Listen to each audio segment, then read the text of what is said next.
எங்கடா இங்கிருந்த வாசல காணோம் அப்படிங்கிற மாதிரி தான் அந்த பேருந்தை பார்க்கும்போது இருக்கும். வணக்கம் வண்டிகாரன் நண்பர்களே, இந்த பேருந்து பார்த்துட்டீங்கன்னா ரொம்பவே சூப்பரான பேருந்து. பின்னாடி மட்டும் வாசல் உள்ள பேருந்து, முன்னாடி மட்டும் வாசல் உள்ள எஸ்சிடிசி பேருந்துகளை நீங்கள் பார்த்துருக்கலாம். ஆனால் பின்னாடி மட்டும் வாசல் உள்ள பேருந்துகளை பார்க்குறது ரொம்பவே ரேர். இந்த பேருந்து அப்படி ஒரு பேருந்து பார்க்குறதுக்கு ரொம்பவே அழகாக இருக்கும்.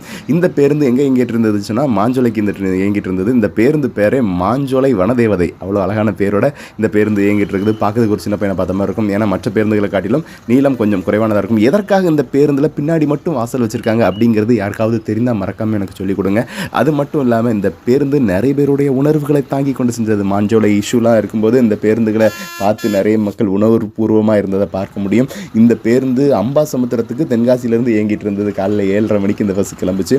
இந்த பேருந்து இந்த ரூட்டில் தான் ஓடுதா அப்படிங்கிறது தெரியல, வேறு ரூட்டுக்கும் இயங்கப்படும். பார்க்குறதுக்கு ரொம்பவே அழகான இந்த பேருந்து பார்த்ததில் ரொம்ப சந்தோஷம். யாரெல்லாம் இந்த பேருந்தில் பயணம் பண்ணியிருக்கீங்க அப்படிங்கிறதையும் மறக்காமல் சொல்லுங்கள். மறக்காமல் நம்ம வண்டிக்காரன் சேனலை சப்ஸ்கிரைப் பண்ணிக்கோங்க. நன்றி.